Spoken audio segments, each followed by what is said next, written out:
दोस्तों, जय हिंद, जय भारत। हमारे चैनल MK सर लखनऊ में आपका स्वागत है। C TET, MP TET, REET, UP TET आदि शिक्षक भर्ती परीक्षा की तैयारी के लिए विज्ञान विषय के क्वेश्चन आपको रोज कराए जाते हैं। तो चलिए आज का नया क्वेश्चन लेते हैं। पहला क्वेश्चन लेते हैं, विद्युत धारा उत्पन्न करने की युक्ति है। बताइए दोस्तों, विद्युत धारा किस युक्ति से उत्पन्न होती है? जनित्र है पहला आंसर, या गैल्वेनोमीटर है, या आमीटर है, या मोटर है? बताइए दोस्तों। तो इसका सही उत्तर है दोस्तों जनित्र। जनित्र हिंदी में बोलते हैं और अंग्रेजी में जनित्र को जनरेटर बोलते हैं।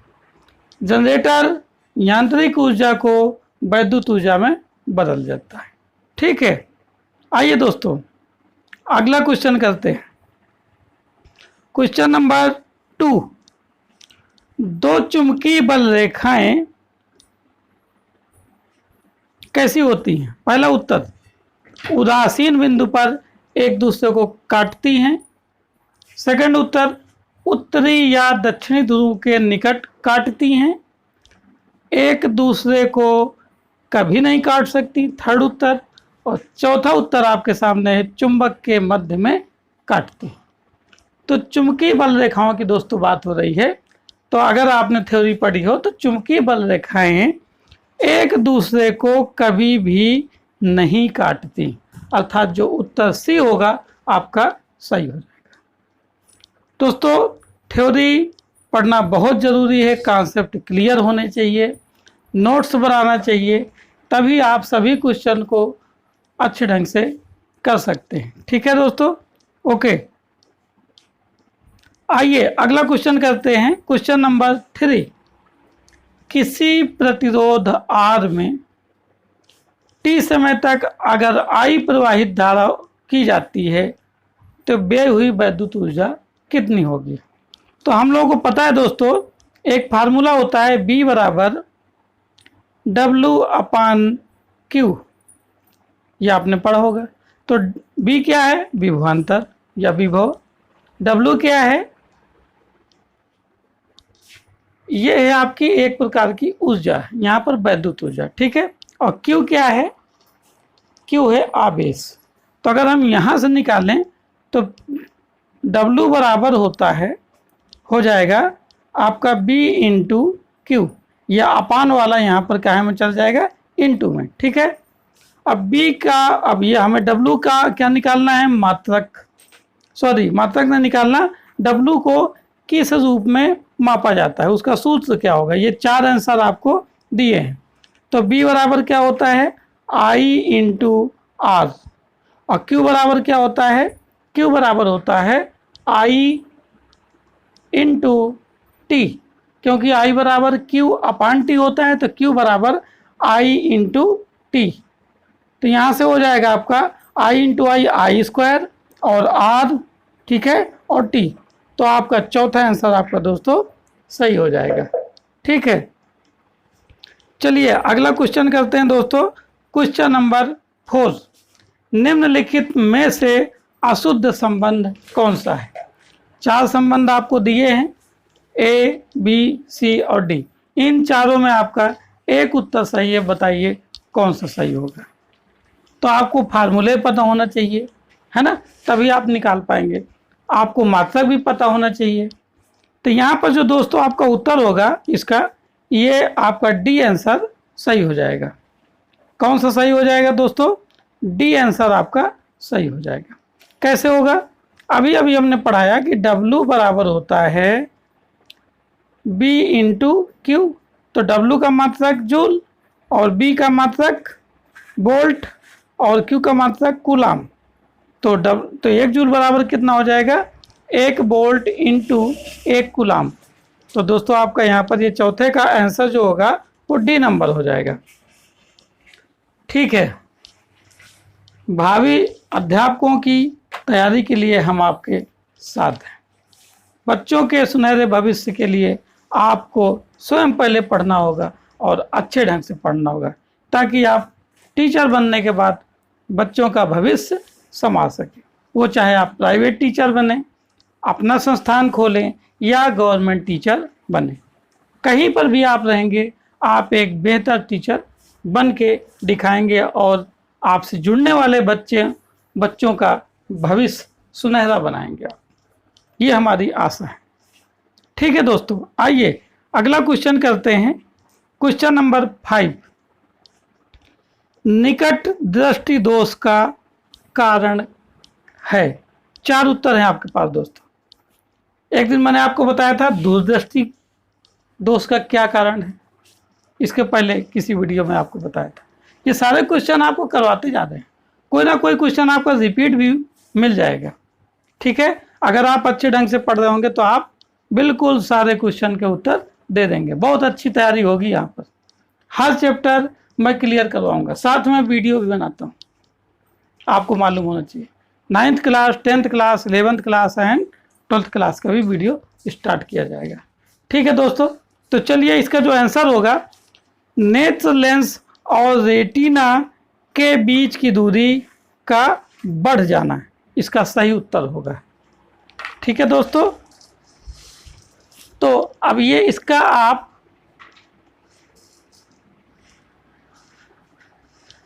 मतलब अच्छे ढंग से, जब तक आपको कॉन्सेप्ट क्लियर नहीं होगा ना, आप रट तो सकते हैं कुछ क्वेश्चन, लेकिन सारे क्वेश्चन का उत्तर नहीं दे पाएंगे यदि आपका कॉन्सेप्ट क्लियर नहीं हुआ। थ्योरी पढ़ना बहुत ज़रूरी है। आप वीडियो से भी आप हमारी थ्योरी पढ़ सकते हैं। ठीक है, ओके, चलिए अगला क्वेश्चन करते हैं। क्वेश्चन नंबर 6, पूर्ण आंतरिक परावर्तन उस समय होता है जब प्रकाश, 4 उत्तर हैं आपके पास, मतलब पूर्ण आंतरिक परावर्तन कब होता है ये बताना है आपको। पहला उत्तर है दोस्तों, सघन माध्यम से विरल माध्यम में जाता है। सेकंड है विरल माध्यम से सघन माध्यम में जाता है। थर्ड है समान अपवर्तनांक वाले माध्यम से दूसरे माध्यम में जाता है। यह चौथा आंसर है आपका, पारदर्शी माध्यम से अपारदर्शी माध्यम में जाता है। बताइए दोस्तों, बहुत बढ़िया क्वेश्चन है, कभी भी पूछा जा सकता है। तो पूर्ण आंतरिक परावर्तन ये तभी होता है दोस्तों जब प्रकाश किरण सघन माध्यम से विरल माध्यम में जाती है। होता क्या है, जब प्रकाश किरण सघन माध्यम से विरल माध्यम में जाती है तो उसका अपवर्तन हो जाता है, और अपवर्तन इस प्रकार होता है कि वह जो नॉर्मल होता है उससे क्या होती है, दूर हटती है। और एक स्थिति अगर हम इंसिडेंट एंगल मतलब आपतन कोण अगर बढ़ाते जाएं सघन माध्यम में प्रकाश किरण का, तो अपवर्तन कोण का मान भी विरल माध्यम में बढ़ता जाता है। तो एक ऐसा स्थिति आती है कि विरल माध्यम में जो बना हुआ अपवर्तन कोण है वो 90 डिग्री हो जाता है, और उस कोण को सघन माध्यम में जो ये कोण बनता है जिसके लिए 90 डिग्री अपवर्तन कोण हो जाता है, उस कोण को क्रांतिक कोण कहते हैं। और जो ही क्रांतिक कोण से अधिक कोण पर सघन माध्यम में प्रकाश किरण आपतित कराते हैं तो प्रकाश किरण का विरल माध्यम में अपवर्तन न हो करके बल्कि उसी माध्यम यानी सघन माध्यम में परावर्तन हो जाता है। इसी स्थिति को पूर्ण आंतरिक परावर्तन कहते हैं दोस्तों। ठीक है, तो इसका जो उत्तर होगा ए आपका सही हो जाएगा। ठीक है दोस्तों, चलिए अगला क्वेश्चन करते हैं। उत्तल दर्पण से प्रतिबिंब सदैव बनता है। दर्पण है, लेंस नहीं है ना दोस्तों, आप लेंस मत समझ लीजिए। उत्तल दर्पण से प्रतिबिंब सदैव बनता है। कैसा बनता है? मुख्य फोकस वक्रता केंद्र के बीच, वक्रता केंद्र पर, वक्रता केंद्र से परे, या दर्पण के ध्रुव तथा मुख्य फोकस के बीच। बताइए दोस्तों। तो इसका उत्तर मैं पहले बता देता हूं। इसका जो उत्तर है दोस्तों डी आपका सही है। अब ये कैसे सही है ये आपको बताता हूं। ये उत्तल दर्पण आपका इस प्रकार रखते हैं और राइट साइड अंदर साइड पॉलिश कर देते हैं। ये मुख्य अक्ष है, ये ध्रुव है। जब यहाँ पर कहीं वस्तु को रखते हैं तो हमेशा इस वस्तु का जो प्रतिबिंब होता है आभासी बनता है, सीधा बनता है, और दर्पण के दूसरी तरफ यानी पीछे की ओर बनता है, और मुख्य फोकस और ध्रुव के बीच ही हमेशा बनता है। ठीक है दोस्तों, चलिए अगला क्वेश्चन करते हैं। Question number 8, sodium carbonate Na2CO3 विलयन तथा HCl यानी हाइड्रोक्लोरिक अम्ल के अनुमापन में प्रयुक्त किए जाने वाला उपयुक्त सूचक है। अनुमापन जब करते हैं तो ये पता करने के लिए कि हमारा क्षार कब हो गया, कौन सा पदार्थ अम्ल होगा, है ना, इसके लिए हम क्या करते हैं, अनुमापन। तो अनुमापन करने के लिए हम सूचक का प्रयोग करते हैं, क्योंकि दूसरी स्थिति बदलते ही वो अपना कलर चेंज कर देता है। तो यहाँ पर जो उत्तर होगा दोस्तों, सोडियम कार्बोनेट और विलयन तथा HCl के अनुमापन में प्रयुक्त किया जाने वाला जो सूचक होगा दोस्तों, ये आपका होगा मेथिल ऑरेंज। बी आपका उत्तर सही हो जाएगा। ठीक है दोस्तों, आइए अगला क्वेश्चन करते हैं। ब्लीचिंग पाउडर धीरे धीरे विघटित होकर बनाता है, क्या बनाता है? पहली बात तो ये ब्लीचिंग पाउडर होता क्या है, कैसे बनता है? तो जो दोस्तों ब्लीचिंग पाउडर होता है उसका जो रासायनिक नाम है, रासायनिक सूत्र है, वो CaOCl2 होता है, कैल्शियम हाइपोक्लोराइट। कैल्शियम हाइपोक्लोराइट इसका नाम हो गया और सूत्र आपका ये हो गया दोस्तों। अब क्या ये बनता कैसे है? ये जब कैल्शियम हाइड्रोक्साइड यानी बुझा हुआ चूने की जब क्रिया क्लोरीन से होती है तो आपका क्या बनता है, ब्लीचिंग पाउडर और पानी बनता है दोस्तों। ठीक है, अब ये ब्लीचिंग पाउडर जब बन जाता है CaOCl2 यानी कैल्शियम हाइपोक्लोराइट, तो ये कह रहा है धीरे धीरे विघटित होकर क्या बनाता है? तो दोस्तों इसका जो उत्तर हो जाएगा वो ए हो जाएगा, यानी कैल्शियम क्लोराइड और कैल्शियम क्लोरेट यौगिक बनाता है। ठीक है दोस्तों, चलिए अगला क्वेश्चन करते हैं। पोटेशियम ब्रोमाइड यानी KBr विलयन से ब्रोमीन मुक्त होगा, कब मुक्त होगा?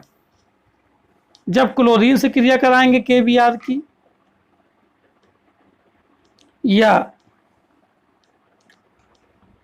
प्लस Cl2, या Cl2 की जगह HI, या I2, या CO2, किससे क्रिया कराने पर ब्रोमीन मुक्त हो जाएगा, मतलब बनेगा या अलग हो जाएगा? ठीक है, तो इसका जो सही उत्तर होगा दोस्तों आपका ए नंबर सही हो जाएगा। अगर पोटेशियम ब्रोमाइड की क्रिया क्लोरीन से करा देते हैं तो दोस्तों ब्रोमीन गैस मुक्त हो जाती है। ठीक है, चलिए दोस्तों अगला क्वेश्चन करते हैं। मैलेकाइट किस धातु का खनिज है? मैलेकाइट किस धातु का खनिज है? पहला उत्तर है आपका मैग्नीशियम धातु का, या मरकरी धातु का, या कापर यानी तांबा धातु का, या जिंक। ये दोस्तों ZU लिख गया है, ZU नहीं है बल्कि क्या है, जिंक, ZN है। ठीक, तो जिंक धातु, किस धातु का ये मैलेकाइट है? तो दोस्तों आपको मैंने पहले बताया था, एक होता है कापर पायराइट। कापर पायराइट अयस्क होता है, किसका होता है, कापर का, और खनिज भी होता है। मैलेकाइट भी कापर का ही खनिज होता है दोस्तों। तो आंसर आपका कौन सा सही हो जाएगा, सी। ठीक है, आइए अगला क्वेश्चन करते हैं दोस्तों। नमी की उपस्थिति में SO2 की Cl2 से क्रिया कराने पर बनता है। SO2 मतलब सल्फर डाइऑक्साइड गैस दोस्तों, और क्लोरीन मतलब chlorine gas. Cl2 chlorine gas का जो अणुसूत्र होगा वो Cl2 होगा, और सल्फर डाइऑक्साइड का SO2 होगा। ठीक है, तो इसकी क्रिया, जब दोनों की क्रिया SO2 और प्लस Cl2, ठीक है, और नमी की उपस्थिति, नमी साथ में हो, तो क्या बनता है? बताइए दोस्तों, चार उत्तर हैं आपके पास। एक है सल्फर ट्राइऑक्साइड, दूसरा है सल्फर, तीसरा है SO2Cl2, और चौथा है H2SO4 यानी हाइड्रोजन सल्फेट। तो यहाँ जो उत्तर हो जाएगा दोस्तों, डी नंबर आपका सही हो जाएगा। जब सल्फर डाइऑक्साइड की क्रिया क्लोरीन के साथ नमी की उपस्थिति में की जाती है तो हाइड्रोजन सल्फेट अर्थात तेजाब बनता है, सल्फ्यूरिक अम्ल बनता है। ठीक है दोस्तों, चलिए अगला क्वेश्चन करते हैं। दीर्घाकार आवर्त सारणी में तत्वों को कितने खड़े कालमों में रखा गया है? तो आपको दीर्घाकार आवर्त सारणी पता होगी, मेंडलीव की आवर्त सारणी है प्रवर्धित। ठीक है, तो इसमें जो है ये इस प्रकार की होती है, पहला, दूसरा, तीसरा, चौथा, पांचवा, फिर 13वां में फिर ये 14, 15 और फिर 18वां। तो ये टोटल जो खड़े कॉलम होते हैं आवर्त सारणी में दोस्तों, इसमें टोटल कितने होते हैं? 18। तो जो उत्तर होगा आपका कौन सा हो जाएगा दोस्तों? D number. इसी प्रकार पड़ी लाइनें होती हैं, इनको कहते हैं आवर्त। तो ये टोटल कितनी है दोस्तों? 7 आवर्धित। ये जो दीर्घाकार आवर्त सारणी होती है इसमें 7 आवर्त होते हैं जो कि क्षैतिज होते हैं और 18 कॉलम होते हैं। ठीक है, ओके। चलिए दोस्तों अगला क्वेश्चन करते हैं, question number 14। CH3OCH2H5 CH3OC2H5 okay दोस्तों, का IUPAC में क्या नाम होता है? ठीक है, पहला उत्तर है दोस्तों एथॉक्सी एथेन या मेथॉक्सी एथेन या मेथिल एथिल ईथर या एथिल मेथिल ईथर। ये दोस्तों यहाँ पर मेथिल है, मेथिली लिख गया है तो मेथिल है ये। ठीक, कोई बात नहीं, ये आपका क्या है? मेथिल, मेथिली नहीं है, मेथिल। कभी कभी टाइप करने में दिक्कत हो जाती है। ओके, तो बताइए दोस्तों CH3OC2H5 का IUPAC नाम क्या होगा? तो यहाँ जो दोस्तों IUPAC नाम होगा मेथॉक्सी एथेन होगा। आंसर नंबर बी आपका सही हो जाएगा। CH3O से मेथॉक्सी और C2H5 से एथेन। ठीक है, तो मेथॉक्सी एथेन। और इसके रूल्स हैं कई, तो रूल जब तक नहीं आते हैं तब तक रटने से ज़्यादा काम चलता नहीं, क्योंकि कोई भी आपको यौगिक दे दिया जाएगा और उसका IUPAC पूछ लिया जाएगा। तो मैं इसका एक वीडियो बनाऊंगा। ठीक है, एक नहीं बल्कि 2 वीडियो 3 वीडियो में कंप्लीट होगा, आप चाहे तो देख लीजिएगा, अभी बनाया नहीं हमने। ठीक है, ओके। आइए अगला क्वेश्चन करते हैं दोस्तों। क्रमिरूप परिशेषिका किस तंत्र का भाग है? हमारे शरीर में कई तंत्र हैं। पहला श्वसन तंत्र, पाचन तंत्र, जनन तंत्र और तंत्रिका तंत्र, ये 4 आपको दिए हैं और भी तंत्र। ठीक है, तो जो किस तंत्र के अंतर्गत क्रमिरूप परिशेषिका होती है या किस तंत्र का भाग है, पार्ट है? ठीक है, तो पहला उत्तर है दोस्तों श्वसन, पाचन, जनन, तंत्रिका। कौन सा उत्तर होगा दोस्तों बताइए? इसका जो सही उत्तर होगा दोस्तों बी नंबर आपका सही उत्तर होगा। पाचन तंत्र का भाग होता है क्रमिरूप परिशेषिका। ठीक है दोस्तों, चलिए अगला क्वेश्चन करते हैं, क्वेश्चन नंबर 16। सभी भाई बहनों को, सभी भावी अध्यापकों को हमारी तरफ से हार्दिक शुभकामनाएं। आप अपने जीवन में अच्छा कर सकें, अपने लिए और अपने से जुड़े हुए लोगों के लिए बहुत बेहतर है। जीवन हमारा बहुत ही महान, हमको सबसे बेटर के रूप में ईश्वर ने बनाया है। ठीक है, अर्थात हम लोगों का कार्य है कि बिना रुके, बिना ठहरे हम आगे बढ़ते जाएं और अपने से जुड़े हुए लोगों को भी आगे बढ़ाते हैं। ठीक है दोस्तों, क्वेश्चन नंबर 16। फ्लोएम द्वारा भोजन का स्थानांतरण होता है। भोजन का स्थानांतरण ये तो मालूम है कि फ्लोएम के द्वारा होता है, और जल का स्थानांतरण किसके द्वारा होता है? जाइलम के द्वारा। ठीक है दोस्तों, तो ये जो फ्लोएम के द्वारा भोजन का स्थानांतरण होता है, तो भोजन किस रूप में होता है दोस्तों ये बताना है। प्रोटीन के रूप में या सुक्रोज के रूप में या हार्मोन के रूप में या वसा के रूप में? बताइए दोस्तों कौन सा होगा? तो इसका जो उत्तर होगा दोस्तों बी नंबर आपका सही होगा। सुक्रोज के रूप में भोजन का स्थानांतरण फ्लोएम के द्वारा होता है। चलिए दोस्तों अगला क्वेश्चन करते हैं। मनुष्य के मस्तिष्क में पाई जाने वाली अंतःस्रावी ग्रंथि है, कौन सी है दोस्तों बताइए? पहला उत्तर है आपका थायराइड या अधिवृक्क या थाइमस या पीयूष। तो जो इसका राइट आंसर होगा कि मनुष्य में के मस्तिष्क में पाई जाने वाली अंतःस्रावी ग्रंथि है, वो आंसर आपका डी हो जाएगा दोस्तों। कौन सा हो जाएगा? डी आपका आंसर सही हो जाएगा। ठीक है, चलिए दोस्तों अगले क्वेश्चन की ओर बढ़ते हैं।